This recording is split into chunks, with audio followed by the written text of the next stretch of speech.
शरणागत दीनाथं परित्राणं परायणे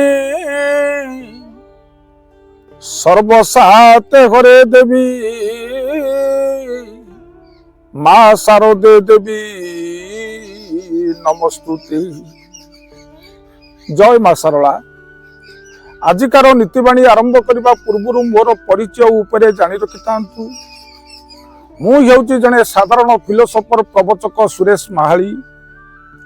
केवल ये समाजर कल्याण पई आमे ये नीतिवाणी को शेयर करूचु।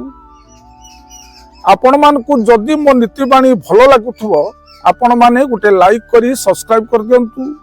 अन्य मानकु शेयर कले ए समाजर मंगल हबो। आसंतु नीतिवाणी आरंभ करने पूर्व सुंदर कथाटीए। आपण माने घर करिसंती सत,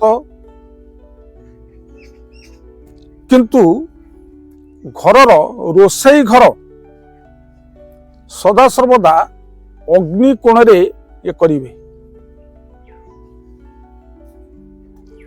अनेकों घरे बाप पुओ मध्यरे झगड़ा, माँ झील मध्यरे ये झगड़ा, स्वामी स्त्री मध्यरे झगड़ा। यार ये कारण हेउची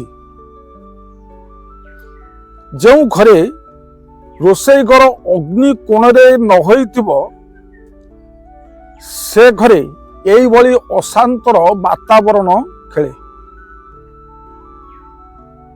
सदा सर्वदा से घर भितरे कलह ये लगी रहे। कलह केतेबेले ये छिड़े नहीं। केवल घर भितरे ये कलह सेतिक नुहे, आपणकर मनस्ताप सदा सर्वदा खराब रहिबो। माली मकदमा ठारू केस पर्यंत मध्य भी लगी रहे। जदि आपण माने रोषेई घर अन्य कौ दिगरे ये करिसंती, आपण तार प्रतिकार बाट हेउची सेई रोषेई घरे गोटे लाल बत्तीर बॉल टे लगांतु। जीरो पावर लाल बत्ती टे जदि सेई रोषेई घरे सकाळ ठारू रात्रि पर्यंत जला हुए, से घरु अशांति आस्ते आस्ते आस्ते आस्ते दूरीभूत हुए। जदि लाल बत्ती न जाली पारिबे, गोटे तेल बत्तीटे सकाळ ठारू रात्रि पर्यंत जदि से रोषेई घरे जालिबे, आपणकर ये समस्या दूरीभूत हेबे।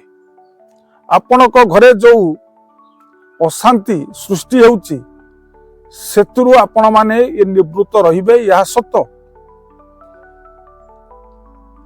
जदि मोर एई नीतिवाणी आपण मानकु भलो लागिथिबो बा श्रवण करिथिबे, आपणक जीवन धन्य भी हेजिबो।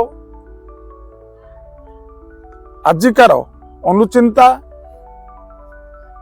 घर आगरे जदि निंब गछटी थाए आपणक पई शुभदायक। घर आगरे जदि निंब गछ थाए आपणक पई हेउची यह शुभदायक। एतिकी कही मोर नीतिवाणी अनुचिंता को परिसमाप्त करुची। ये प्रणाम। जय जगन्नाथ।